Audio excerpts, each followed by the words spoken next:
Hi, and welcome to Under the Dome from the City of Pearl. I'm Therese Apel, the Public Information Director, and I'm here with Senator Dean Kirby and Representative Gene Newman.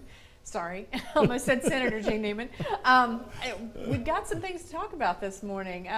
We've got, last week's stuff for anyone that maybe doesn't know how it works. We had some technical difficulties. That's a good term, and we lost last week's episode. So we're going to hit back on a couple of those things today. But first, tell me what y'all did this week. What took place this week, just procedurally? Well, there's this old song called "Feuding and Fighting." That's what we did. It's the way the process works. We have our ideas, they have their ideas, and sometimes I think it may be better if we just let the speaker and the lieutenant governor get in a ring and fight it out and figure out which side goes better. But not really. But anyway, we're getting down to the end of it. We get closer and closer every day, and hard decisions have to be made, and this decision affects people, and we need to try to get it right. So, they have ideas, we have our ideas, and we got to figure out if either one of them is the better idea, or if we just kill the whole thing and start over next year. Mm-hmm. That's where we're at this week. I feel like if we had lawmaker boxing matches, we could actually make a lot of money for the state. Not so much. Charge admission. I'd walk out and fall down. Wow, we're the same.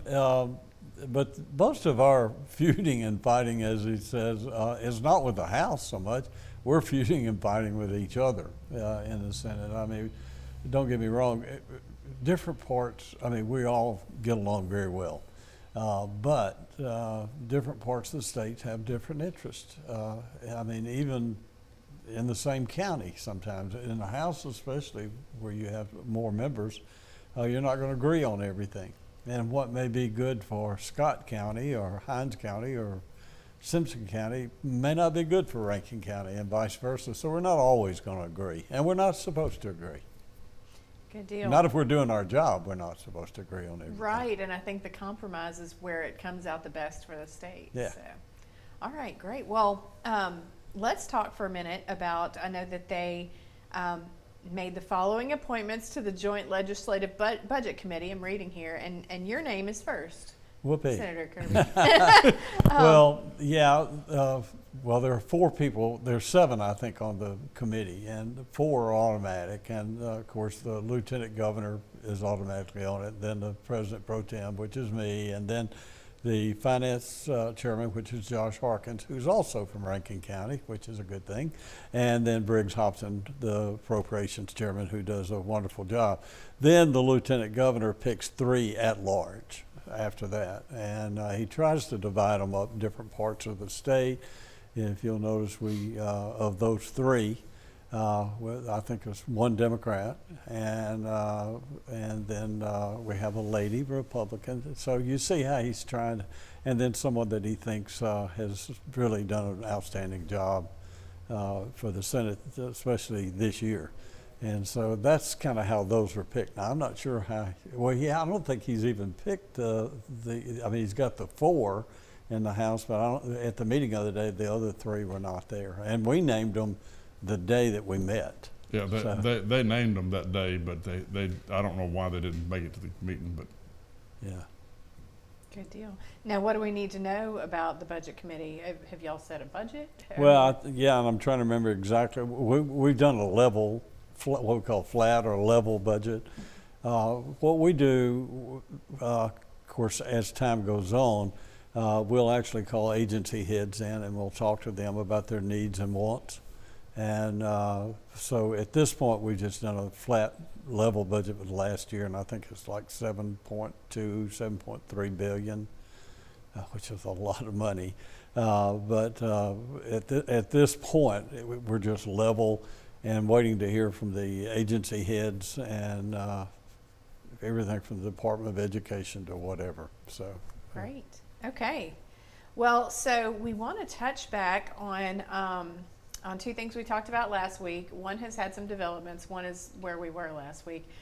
First, let's talk about the Medicaid not expansion, as we were calling it here You want me to earlier. go? You want? Yeah, you go ahead. Okay. Wow. Let me think. Of course, we passed the bill and sent it over to the House, I believe, on Medicaid. Isn't that Yeah, correct? that's, so No, that's- y'all passed the Medicaid. we passed the That's original right. one. We had and one, did- y'all had one, we took yours. That's Right, you took correct. our bill and we put your amended language in it. Yeah, we did. We took the House bill and put the Senate language in it like a strike-all amendment. And ours is a little bit different in the part that ours is strictly for what we call the working poor, and they're not necessarily poor compared to other countries. They're very wealthy, but it's those people that are in a gap. In other words, Medicaid doesn't cover them, and then they're not through the exchange that we have, or because they don't make quite enough money there, or they don't have private insurance or through their company insurance. So we're trying to fill that gap for those people. They had estimated that would be 80,000 people in the state. So ours is strictly for the working people that don't have health insurance. And I'm all for helping those that work hard, maybe 2, someone told me 3 jobs sometimes, but they're not offered because they're part-time at each of those 2 or 3, they don't have health insurance. But they need health insurance, they just can't afford it. So we're trying to help those people, and that's all ours does. And there's one a little bit further. I'll let Gene talk about that. But anyway, I do like our bill. I think it'll probably, you guys will, well, we probably put a reverse repealer in it if you didn't. So it'll probably end up in conference, and we'll see how that works out. But I'm all for helping people, and I know Gene is as well, those that can't help themselves for disability reasons or whatever, been in the hospital, whatever the problem is, and those that want to help themselves and are doing the best they can, they just can't afford it. So I'm for helping those people. Well, and I think that's such a huge part of Mississippi's population. I mean, I think sometimes it's not as evident to people how often that middle class is struggling when it comes to things like that. So, And my issue is, the reason I supported it when we went through the House, even though it had parts that I didn't really like, was that the majority of my district is working people. And, you know, some of them work, make really good money, but there's an awful lot of them out there that work, like he said, 2 and 3 jobs. They're doing the best they can.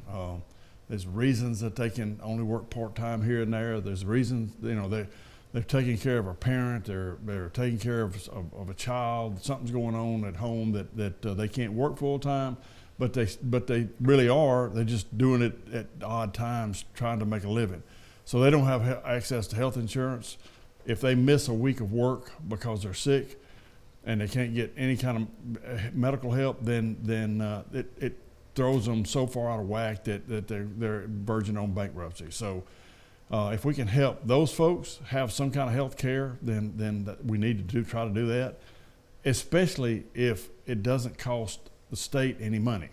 I realize federal money is still tax money, and we all have to pay federal taxes, but the reality of it is Mississippi gets more federal taxes back than we pay in. So if we can take that money and help these folks, and then the part of the providers will help pay their other part, then it literally won't cost the state of Mississippi anything. We had a part 2 or section 2 in our bill that would have gone ahead and made it. Both bills are contingent upon the court approving or the federal government approving the work requirement, but our original bill had a section in it that would have gone ahead and put it in place even if it didn't. The other main difference was we went to 138% of the poverty level, whereas theirs are at the 100% of the poverty level. And so where ours was going to cover about 150,000 people, working people, theirs covers 80 to 100,000, so we're in that range. But those are the primary differences. I was able to vote for mine even though I couldn't stand that Section 2 because I knew the Senate wasn't going to pass Section 2. So, sometimes you can do things, to keep moving something along when you know the other side is not going to pass it. So, people say, well, why are you voting for it when you're not for it? Well, I want to try to keep it alive because there's parts of it that we need to keep. So, and you have to know and trust. It's like a quarterback throwing a ball to a receiver. He got to know he's going to catch it. So. I know what's going to happen when it gets over there. That we're going to take that out. So it kept it alive, and it'll come back to us at this point, and we'll send it to conference, and we'll try to work something out so that it works beneficial for the people of the state of Mississippi. Because in the end, I think that's what the majority of all of us want. Absolutely, and I thought about this over the last week. When I was growing up, my father was a pastor. He went to seminary when I was in high school and became a pastor, and we were living off a salary of about $30,000 for a family of 5. We didn't have insurance, so we didn't go to the doctor unless we absolutely had to.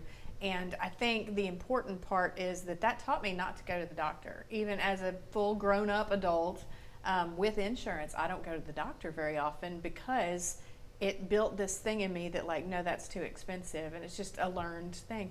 This will help future generations when their parents are able to take them to the doctor. To me, that's something I saw that just, the impact is now for some people, but it's also a future impact. Yeah, So, and some of those people will lead into full-time jobs and have health insurance, and they'll be taken off of it. But now, Gina and I think Gina and I feel the same way on this. Those that want to help themselves, we want to help. That's Absolutely. right. Those that do not want to help themselves and want to live off the government trough, I don't really feel sorry for them. I'm sorry, but they need to get a job if they're capable of working. Sure, absolutely. Well, and to go from there, let's now touch on PERS. Speaking of people with jobs. Obviously, we know that this last week it's dead now, but you were saying it's not dead.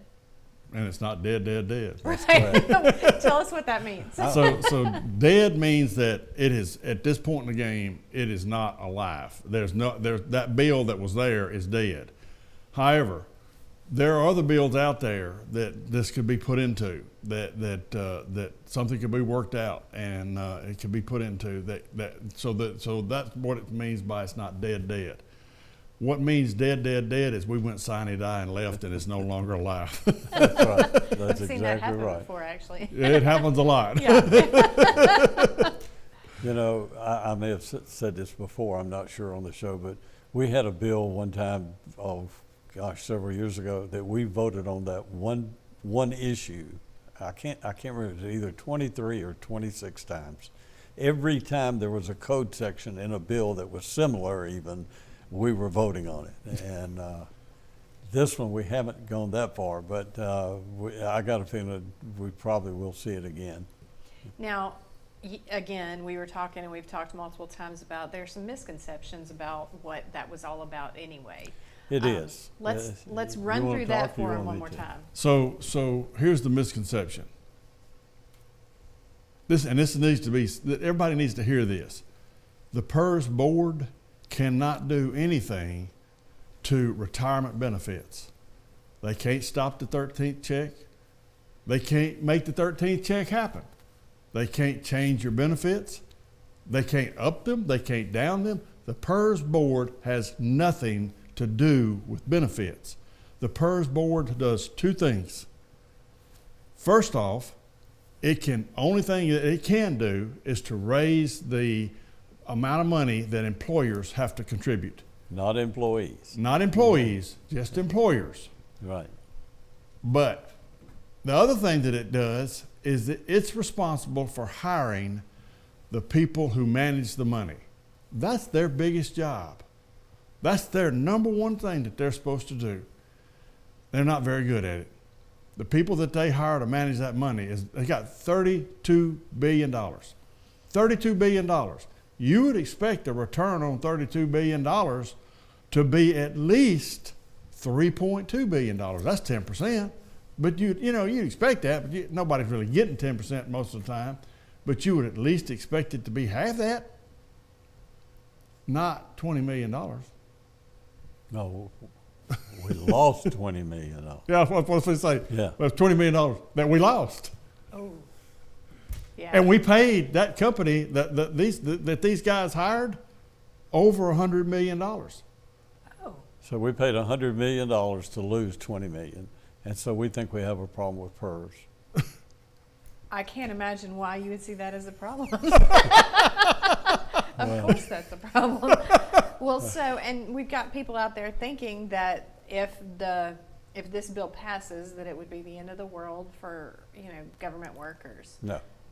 No, if there is any change, which it's not going to be any change, as Gene said, on existing employees or retirees. If there's any change at all, it'll be for employees in the future, probably starting July the 1st.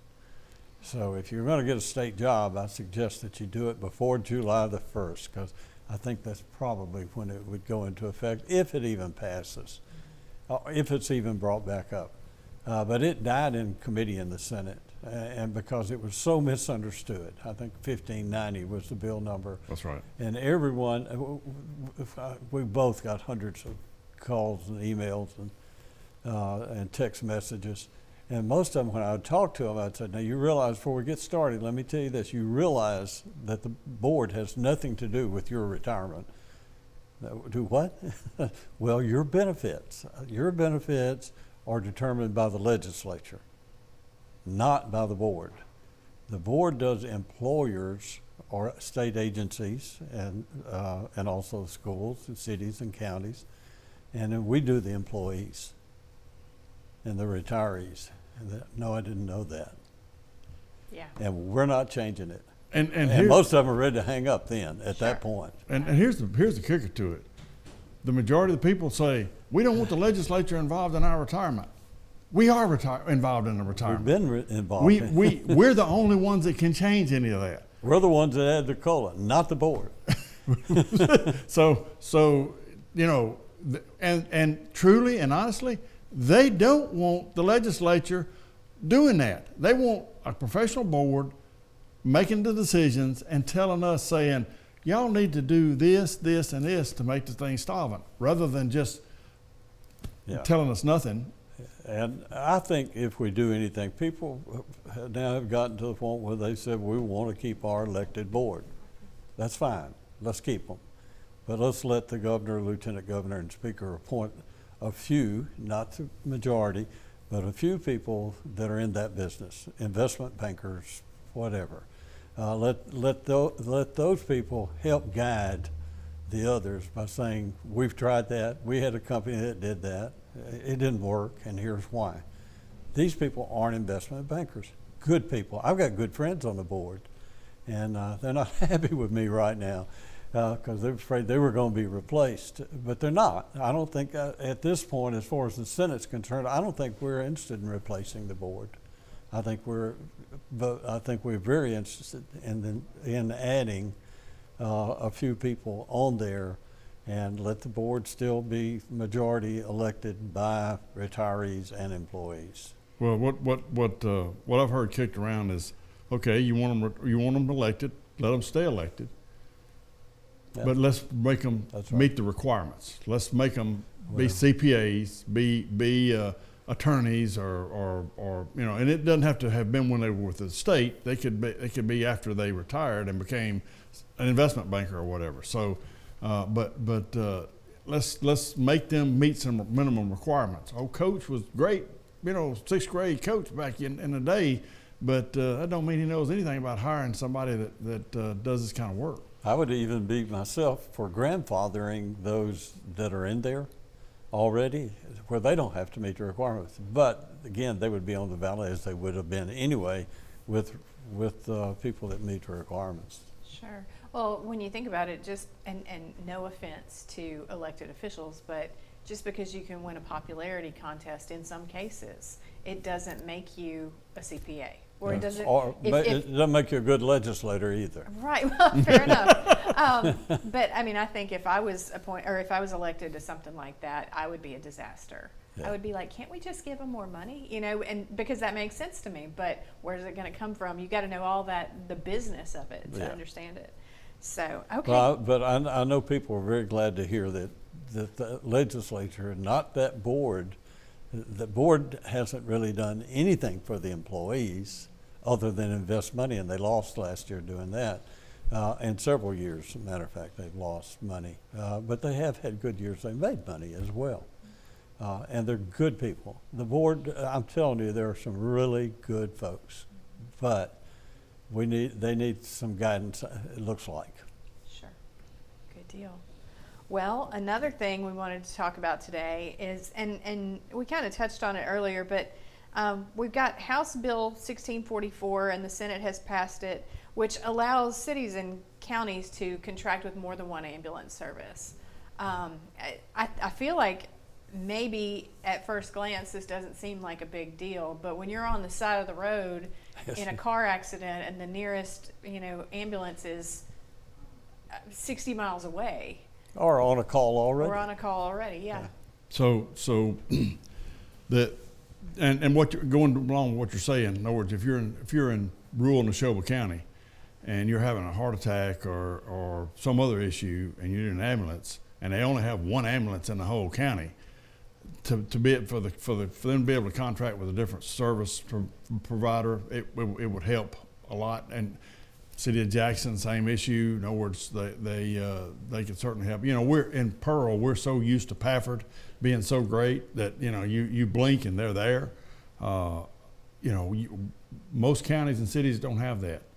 They don't have what we have in terms of medical care through Pafford. So, and our fire departments are so quick to get there, and our police officers are trained properly. So, they just, we're in a lot better position, and we're not used to thinking about it like that. But yeah, and I may be wrong because it's been a few weeks ago that we had the bill, but I think the bill said may contract with others. yeah, it doesn't require it. So. Yeah.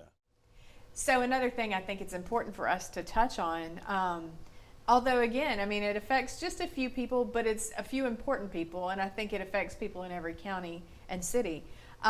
Senate Bill 2339 has allowed for sign language to be counted as a foreign language credit in high schools.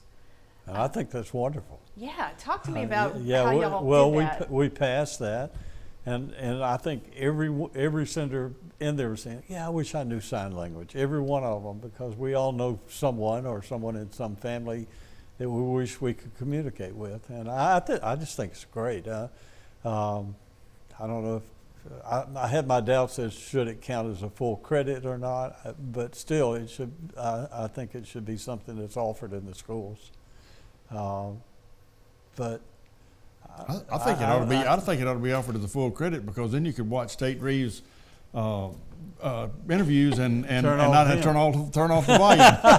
Well, and every so often you see those things in the news where somebody finally watches the sign language interpreter, and it's happened a couple times nationally, but not here. And they're not even speaking sign language; they're just making hand motions. So.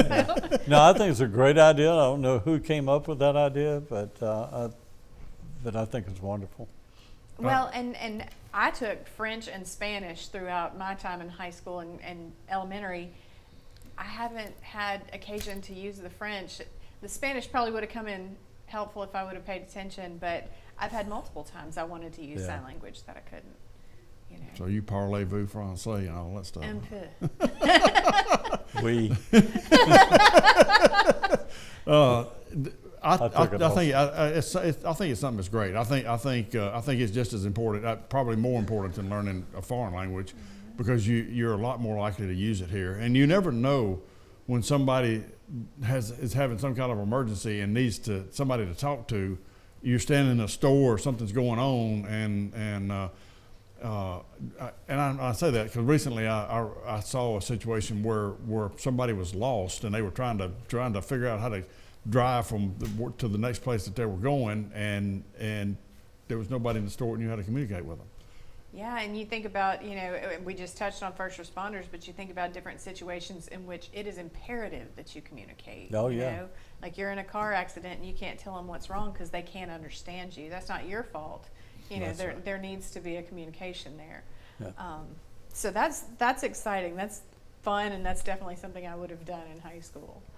So. I would have as well, because I wanted to do it when I was like 6 years old. I wanted to learn it, so yeah. You remember when we were kids, we all learned how to do our names in sign language? I knew my ABCs. Yeah, Now I've I think I forgotten did at one that. point too, yeah. Well, great. Is there anything else you guys want to talk about before we There sign is one off? other small bill that Sure. we passed that you probably have in there. If you're purchasing a new car, right now, the way the law reads, you have 7 days to buy a tag. We sent a House of bill saying you have 30 days to buy a tag. Because there are some people that, men that may travel or whatever, and they get, they have to, or people that just can't take off work, and those 7 days go by pretty quickly. And They do. So I think the 30 days would be good. I think that's at least from my perspective, that makes a good change, because Yeah. I've been late on that more than once. Oh, I do have one other thing I just Sure. thought of. We passed judicial redistricting this past week. And in the judicial redistricting, Rankin and Madison County did not change. The lieutenant governor kept telling people no one has even talked to him about it when all that mess started in Madison County, the city of Madison, for some reason. I guess it was all political, I don't know. But he kept saying, we have no intentions. And now the maps are out, and we've passed it, and Rankin and Madison together and the Chancery and Circuit Court districts did not change, just like he said. So, I don't like politics sometimes. I really don't. And for it to be used against someone when it was absolutely false was bad. But anyway, there are several judicial and circuit clerk districts that did have to change. And the reason why is the same as when I did the Senate reapportionment or redistricting. We had to change a lot of the districts. Every district changed some. And I think probably even in the House, every district changed some. When you have, which this state did, we lost in the 10 years before, we had lost 65,000 people out of the Delta. Now, the state overall lost 6,500, but 65,000 out of the Delta. Well, the law requires you have so many people in each district. And so that affected our senators, but it's really affected the judges as well. And Senator Wiggins from Pascagoula, the chairman of Judd A, did ours, and I think he did an excellent job. So there are some that are not going to be happy because they know they're judges and they want to keep their judges. But I'm sorry, you don't have the people. You've got to have so many people in each district. So, but anyway, that's been sent to you guys. So. Yeah, it was a House bill that we had sent over. Oh, you did? Yeah, Okay. we had originally done something with DeSoto County. We're making some changes up there because they've increased population so much. They're adding 3 judges or something. Anyway, Yeah. But that bill was designed to do exactly what did it. Chairman Horan on Judd B and they're working that bill through. So that y'all were providing a map for the whole state. So through that bill. Well, I have to say that it's interesting to me how many times you get a public outcry on something that absolutely doesn't need an outcry. That the world happens. thinks something. It's like with the PERS bill. The Same world thing. thinks something's going on, and it's just because they haven't read up on it. Yeah. So. And in all fairness, when someone says, well, I'm going to read the bill, and then they look at it and it's 80 pages front and back, they decide, well, maybe I'll just try to find the highlights of that thing. So I was always lucky as a reporter. I could call the person who wrote the bill That's and right. ask them what it means. That's right. Well, I thank y'all so much for being here today. I enjoy this every week, and I'm just glad that y'all are here to set some of these things straight and Well, to thank inform you. us on the other things. We appreciate the opportunity. Yeah, absolutely, we do. We really appreciate what Pearl does with this station, and maybe we'll have some more news next week than what we have, but because there'll be a good bit go on this week. Yeah, Sure. we're supposed to have 4 weeks left? Yeah. Less than 4 weeks, Less than 4 weeks, and we hope to finish in 3. And you've more. got another deadline on Wednesday, correct? We do. Okay. And then Friday is the deadline, I think, also for motions to reconsider. You know, we So- start hitting deadlines real fast now, but from here to the end, and you know, hopefully we can get ahead of the deadlines, and we're not down there till midnight, 1 or 2 nights, but we probably will be. Yeah, I'll keep my fingers crossed for y'all, because I'm we've done definitely in it, bed we've by done it a midnight. lot. We've done it a lot. Yeah, we've done that a lot through the years. So you know, just you sometimes you just can't get the numbers right. Sometimes you can't get the language right, and it's drafting and redrafting and waiting, and you know, you sit there trying not to go to sleep so you don't get your picture on a newspaper. Right. Oh, they're always looking for that. Oh, yeah. So, well, guys, thank you so much. I really appreciate y'all's time. And again, we thank you for what you do for the city of Pearl and for Rankin County. Thank you Thank so you. much. Thank y'all for watching Under the Dome. I'm Therese Apel, the Public Information Director for the city of Pearl, and we will be right back here next week. Have a good week.